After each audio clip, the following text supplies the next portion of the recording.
All right, guys, welcome to episode 11 of the TLDR Podcast. Quite a crazy week we had with sports. A lot of stuff going on socially with protests and all that. So we're going to kind of kick off the episode kind of starting with that. We want to kind of get into it and kind of give you guys our thoughts on everything that's been going on.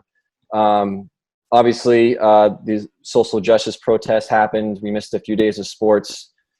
This was after the police shooting of Jacob Blake. And obviously there's been a lot of other situations that happened before that and for a long time throughout our history. And I think sports, especially in this pandemic, has been taking kind of a forefront of kind of the movement and all that stuff going along with that. And I think it's really important for us to kind of talk about it and open it up. So I'm going to kind of go around and kind of discuss kind of each sport and each individual person on this podcast, kind of their own experiences and kind of whatever they want to talk about in terms of what they've learned through this whole process, the last few months, if they have any experience themselves dealing with any kind of racial injustice or anything like that. So James, I kind of want to start with you. You mentioned the WNBA and how they've been a forefront of this whole thing with me when we were hanging out on Saturday. And I thought that was a really good point that you made. And they had dedicated their 2020 season before to Black women abused or killed by police in this country with the Say Her Name campaign. Obviously, Breonna Taylor being the forefront of that. They, along with the NBA, postponed their games Wednesday and Thursday. They are a big part of this. I think been the forefront for a long time. They don't get a lot of attention because it's the WNBA, but I think that they are really doing a great job of kind of spreading their message and making sure that they get the best social justice as possible. So James, just kind of give your thoughts on that and any thoughts you have on, like I mentioned, kind of your experiences or anything that you've learned throughout this whole racial injustice movement. Okay, so WNBA, like Tyler mentioned, not a lot of people watch it, and I think you really should. Like, these women are doing some fantastic things. They're being really proactive throughout the community. The season started July 25th, and so this is well after the Black Lives Matter movement and all this stuff came up. And so they literally dedicated their entire season to this. Like, there's the only way they would is if the entire season was dedicated to that. And they had multiple players who still opted out anyway. So they could do stuff outside of the bubble because they have to be in a bubble, obviously. But they had people who stayed out, like Natasha Cloud, the Washington Mystics, and Renee Montgomery from the Atlanta Dream. They're sitting out so they can further racial justice efforts outside of the bubble. That's super honorable. They're not getting paid for this right now. They're just doing what they think is right. And one of the biggest storylines, and it's like happened probably this last week or so, but the Atlanta Dream, I don't know if you guys know this, but their co-owner is Senator Kelly Loeffler, and she is against Black Lives Matter. Like, she goes out and tells the media she doesn't agree with Black Lives Matter. And so what the players are doing now, especially from the Atlanta Dream and high-profile players in the NBA, they're wearing a shirt that says "Vote Warnock." And Dr. Raphael Warnock is who's running against Senator Kelly Loeffler right now. And it's crazy because these Atlanta Dream players, this is literally their job on the line, and their co-owner can literally cut their paycheck, but they don't care. It's the right thing. Ethics over money right now. And the WNBA is doing a really good job. In terms of personal experience, I'm the only person of color in this podcast. I'm Filipino. So I don't get the same like mistreatment as African Americans do, as the Black community does. But it's still not, I still don't get the same treatment as you guys. Like, you and I could be walking down the street. I'm talking to everybody in this podcast, but we could be walking down the street. People don't say hi to me. People ignore me. They say hi to you guys. And I see that all the time. I go running with my coworker every single morning, and everybody says hi to her every single morning. Nobody says hi to me. They're afraid of me. People don't look at me, and it's okay. I grew up in Napa, California, a predominantly white area of California, the United States. It's just something you deal with, man. Like, people make jokes all the time, and it is what it is. It's something you got to deal with, and it sucks, but that's life. Yeah. Thanks for sharing that, James. I also want to talk about other sports that did a lot of good protests. Major League Baseball. They had games postponed on Wednesday and Friday on Wednesday and Thursday as well.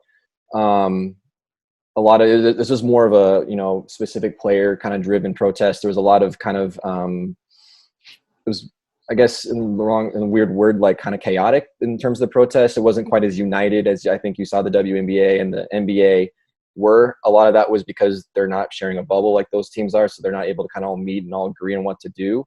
But you did see a lot of teams not playing and kind of supporting their black teammates, or just the black community as a whole. Also, Jackie Robinson Day was on Friday, so that was pretty crazy timing with all that. So that's just another time to reflect on all those kind of things. Alex, like Jackie Robinson Day kind of being moved to August this year. Kind of what are your thoughts on, like, anytime Jackie Robinson Day comes around, and like I said, like your own personal experiences with all this? Yeah, being a Dodgers fan, Jackie Robinson Day is always extra special for us, I feel like, because obviously Jackie played for the Dodgers. His family's still involved with the team. It's been crazy, yeah, to kind of go off of James too. Like, I got to give a shout out to Maya Moore. Like, she didn't play for a couple of years to like promote social justice, like before Black Lives Matter started, like this whole social injustice movement started. So, and like, I've been doing the NBA segments lately, and the NBA has done an amazing job. They got together, the Bucks kind of started it with their protest. I guess they weren't going to play, and then the other teams followed. And I think they've done a great job. And I think the NBA has done a great job of supporting the WNBA, because, to be completely honest, like, the women have done vocal, they've done a much better job. Just unfortunately, their platform is not as widespread as what the men get, and the men are supporting them, and I think that's awesome. On my side, obviously, I can't relate, being a white male, and I grew up in a very small, predominantly white town in California. But one of my best friends growing up is black, and they were, looking back on it now, like, there were definitely instances where as a kid I didn't even think about it, but for him, they were whole different reactions to interactions with police officers, or just interactions, like you were saying, James, just walking down the street, where we did get treated totally differently. And for being a white person, I think the best thing that we can do is just try to listen and to help and to relate as much as possible. We're never going to understand. It's never going to be something we completely understand. But if you're willing to put in the time and the effort and have those difficult conversations with your friends of color, that's really what you can do to start with. And vote. Get out there and vote. I think voting is extremely important. So it's been a crazy time, and I'm generally pretty proud of a good portion of this country for standing up for what they believe is right. For sure. Thanks, Alex. Trayden, I want to talk to you a little about, the NHL. Obviously, I think they got a little bit of criticism being a little bit late in postponing their games. They ended up postponing all their playoff games Thursday and Friday of last week. Kind of what's your opinion on that, kind of the, quote unquote delayed response by the NHL, and again, like, your own personal experiences and all that? Yeah. It was a little tough to see them not kind of follow suit, at least with the last two games of that Wednesday. I think I agree with Chara. He said that the Boston game had already kind of started. Like, they really didn't have a chance to flip the script. Although you could say that they probably should have been have more forethought if you're on that side. I'm not. It's tough to judge that. The Hockey Diversity Alliance is this subset. This is a group that's not underneath the NHL that kind of called for this action to kind of take place, and it's kind of run by players, including Evander Kane, among others. And it seems like they've called and they've signed a pledge, and they gave their plans and wishes to the entire NHL to hopefully build this alliance between this group of players and the NHL. I appreciated that they did finally not play those 2 days, Thursday and Friday, to kind of gather the odds, start having a dialogue and kind of have a plan in place. And what I think I appreciate most about all of the leagues, especially the NBA, is they didn't just stop the games. They actually have talked about and actually have made plans to make structural change. Because to me, you could cancel games all you want if you're not going to play. I mean, what does that do besides giving you time to gather your thoughts, gather your plans, and make it and give some sort of idea of what you're looking for? And they did that. And they're working on getting Dodger Stadium, I think, is being opened up for voting as a voting place. All these places are opening up their areas for voting so that everybody can vote, which is, like Alex said, is, in my opinion, is the most important thing that an American can do. I mean, that is your protest. That is your ultimate protest. That is your ultimate voice. And I appreciate that. I think that the NHL probably could have been a little bit quicker. I will say this. It was tough for me to see how much hate they got, considering the MLB still played 12 games and the NHL got shit on for. I mean, they only canceled 3 games. I mean, I'm not shitting on the NBA. I'm not, or on the MLB. I'm not trying to say they did anything wrong. I just think it's kind of unfair to completely discredit the NHL, but maybe because I'm biased. No, I'm not trying to cause a controversy, but I do appreciate that they did listen to the HDA and are working to better the racial issues that hockey kind of has in its DNA. Unfortunately, hockey is a very expensive sport, and it's not accessible to people of color that are on the lower end of the economic spectrum. And that's something that means something to think that hockey obviously is my favorite sport. It's the best sport in the world. And the more that people can get involved with it, that's something that I would personally love to donate my money to and get people, from all different walks of life, that people that weren't as privileged as me to play the game. As for my personal experience, I'm a white guy from Montana. Colored people were not part of my life really early in my life until I basically moved to California 10 years ago. That said, obviously I've learned a lot in those last 10 years, and I've learned a lot in the last 6 months to a year. And I think I echo what Alex said. I think it's my job to continue to listen to my friends of color. My best friend is James. He's a person of color. My girlfriend is Chinese American, and I've learned a lot from those two, even just recently. And that's among my other friends that I have come into contact with. And I think it's just my job to listen, to understand, and also discussion and dialogue in my opinion, is the most important thing. And without true dialogue and without discourse, I think that you're just yelling on one side or the other, and that's more damaging than anything, in my opinion. That's polarizing. And so I've always been in this belief that you don't have to understand everything. You don't have to agree to everything, but you at least need to respect one another, especially respect your fellow American, and love your fellow American. That they're your countrymen at the end of the day. It doesn't matter the color of their skin. So that's my 2 cents, I guess. Well said, Traden. So Eric, kind of focusing on the NBA and WNBA, I think they're kind of the 2 leagues that have been the forefront of this whole situation. Obviously, it all started, like Alex mentioned earlier, with the Milwaukee Bucks not taking the court before their game with the Orlando Magic, and the dominoes kind of fell from there. There was a lot of discussion, a lot of reports about them possibly canceling the rest of the postseason. I think being a sport with predominantly Black players, I think for them it's a really, really big deal, and it's pretty impressive for me that they're able to come back and play and put on a great show, as they have and will continue to do. But Eric, I know that you work with some of those guys. Like, kind of what's been your experience with them, or like I said, like your own personal experience with all this? Yeah, everything experience and working with NBA players has been positive. Always been great learning experiences.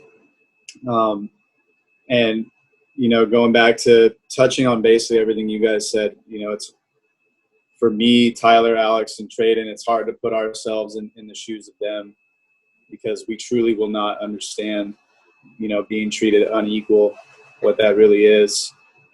Doc Rivers is really big he's just a great speaker in general. And he's touched on, the biggest way to get change is to go vote. And he, I believe, is getting everyone registered to vote in the bubble. All NBA players currently that are in the bubble, he's going to get them registered to vote. And yet, their boycotting was them taking a stand. They're sick of everything that's been going on. It hasn't changed. You go back to history and the Civil War and all that, and Abraham Lincoln and things from that point on, still isn't equality and fair treatment. So, the NBA has been really good about portraying their stand and their Black Lives Matter, voting. I got a shirt right here from the Clippers equipment staff, and a bunch of the NBA equipment staff been good about, making good gear that promotes, freedom riders and all these different speakers for the Black Lives Matter movement, you could say. This one's from John Lewis: get in trouble, good trouble, necessary trouble. I had that up for two reasons. One, because we're talking about this right now, and two, we'll get into it later. Because, we're going to talk sports later, so I'll get into that later on. But, kind of just going off of what all of you have said, I agree with everything that's been mentioned. And a big thing is, I'm never going to be treated the same way that they have been treated, but I hope that it changes in the future. Right on, man. A couple other notes around the sports world that I wanted to mention. Naomi Osaka, women's tennis player, didn't play in her game. I believe it was on Wednesday.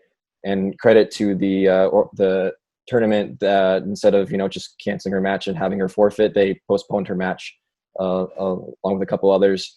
And then the MLS soccer postponed 5 of their games on Wednesday as well. So you're seeing it all around the sports world. I think that's pretty amazing how you see that effect change so quickly through all the sports happening right now, not just with the NBA and the WNBA. And just to touch on my own personal experience, kind of similar to, Alex Traden and Eric, growing up with a predominantly white community, not a whole lot of experience with people of color other than kind of just see them walk by. I think with this whole movement that's been going on, I've learned a ton. And I think for me, like the biggest change in my perspective is, I was kind of grown up to be and taught to not see color. And I think that even though that's well intended, I think that's the wrong way to look at things because I think it ignores the problems.